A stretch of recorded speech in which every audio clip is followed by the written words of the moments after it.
to keep its hands off these documents entirely. It wasn't supposed to review or approve them. Well, doesn't that prove too much when you argue that they can't even look at a document? I mean, that's your argument in your brief, and yet you just stand before us and say you can't determine the jurisdiction of any of these people unless you look at the documents.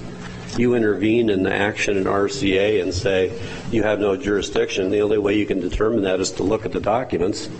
Yeah, I think the correct course, and the course that I asked the Commission to take, was to defer the jurisdictional issue to the Superior Court and have it decided as an initial matter. You can't determine any of that unless you look at the documents.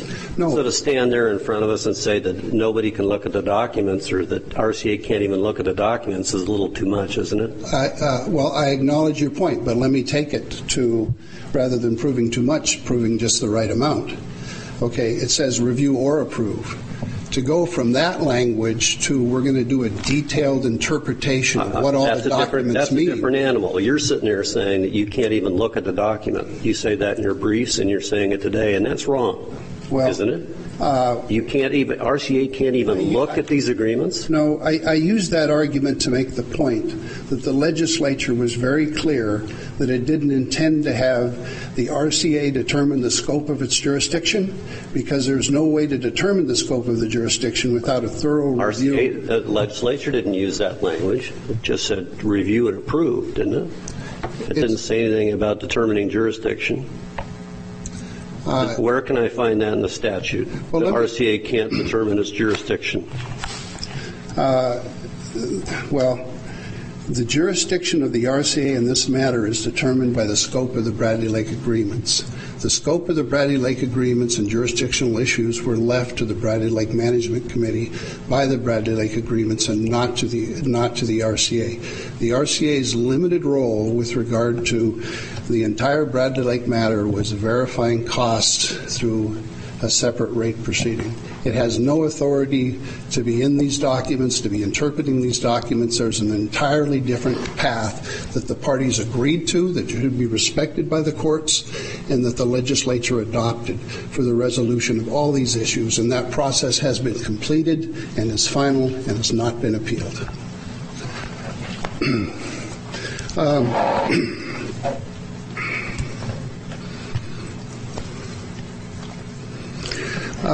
To answer your question about different ways of resolving the issue rather than going the endless cycle of litigation, this is the reason nobody wanted the RCA involved. We are here witnessing it. These are the kinds of things that can happen. This is the reason the legislature exempted the RCA's participation in this process. And so to sit here, everything in the record that matters is before you. It's the third process. Nobody has advanced any extrinsic evidence that they want to advance that they didn't already have an opportunity to fully advance. Anybody could have attached any bit of evidence they wanted when the issue was briefed before the Superior Court. Anybody could address any issue that they wanted in advance, any witnesses that they wanted in the BPMC process. So they've had two opportunities to do this. So it would be a monumental failing of the judicial process if this court does not decide who has jurisdiction. Now, with regard to the agency is an issue of statute. It has no authority to do what it has no authority to do. It has no authority to modify, amend, much less completely disregard the Bradley Lake Agreements. It's completely beyond its scope of authority. I toyed with the hypothetical scenario. What if Homer had filed a tariff that set the judicial salaries of the Supreme Court? What would be your options? Would you have to go all the way through the proceeding to the very end until they determine what your salaries were before you could say that you don't have jurisdiction to consider that matter in the first instance? Many of their arguments absolutely confuse a rate proceeding with a jurisdictional issue. There is nothing that the RCA has that's unique to deciding its own jurisdiction. This court, the Superior Court, any court could decide it. There is It's an interpretation of the statutes and it's an interpretation of the contracts, and both of those things are within the unique competency of the Superior Court and this court. They have no expertise over you. They have less expertise over you. So I think it's very important when you hear this final order argument that you consider it. Now, the entire argument about the final order, I just flat disagree with. The RCA in its prior rulings, and I quoted them in the brief, has stated that the establishment, you don't decide that you have jurisdiction and then build a record about it. You have to build a record before you decide. Order 10 is the commission asserting jurisdiction over the Bradley Lake agreements. That's what Order 10 does. It says we have jurisdiction over the identical thing that the services agreement provides. There is nothing else that be said. You don't decide jurisdiction and then go build a record about it. That's the reverse way to do it. Rates can be interim. Jurisdiction cannot. If you assert jurisdiction over a subject matter, you have made a jurisdictional decision. The APUC, the ACAP decision, I think is dispositive of this entire final order issue. In the ACAP case, the court considered the interim order final, and the interim order only concerned one rate element that was beyond the Commission's jurisdiction. So the Commission was in the middle of a rate process, otherwise completely valid rate process.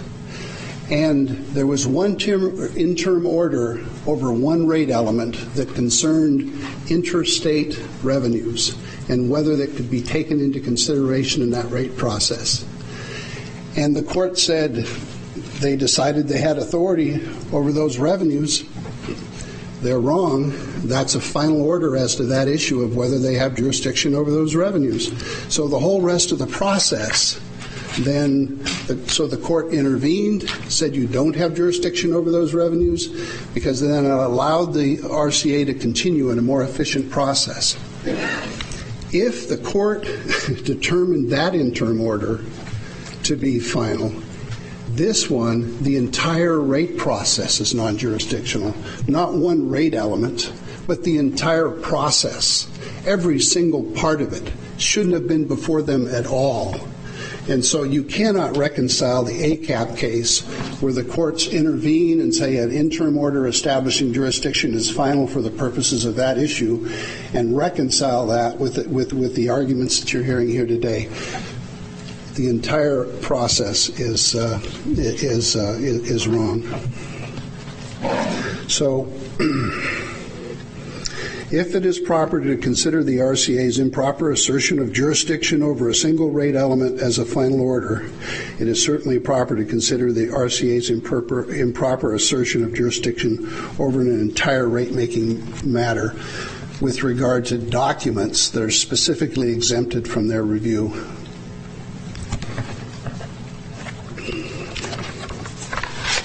Now,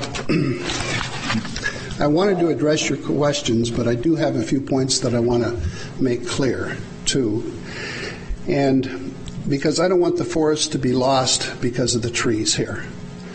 The Bradley Lake project was a magnificent project. It's been an immense success. That immense success, like all immense successes, are built on the strength of the promises that are made. We are here to ask you to have the parties to the agreements honor their promises. And that's really what this is about. Is Homer going to honor the promises it made under the services agreement? And is the RCA going to honor its clear understanding of the exemption that is overwhelmingly documented in the legislative history? You can put it that way. But if the parties failed to even discuss an issue as important as the Chugach-Homer lease, then how can you say that the agreement is complete with respect to that issue? Okay. Thank you for that question. First of all, the To answer that, you have to understand that the lease had nothing to do with Bradley Lake. Nothing whatsoever to do. The lease was entered into to support the power sales from Chugach to Homer. That was its function. That was its only function. Okay, the lease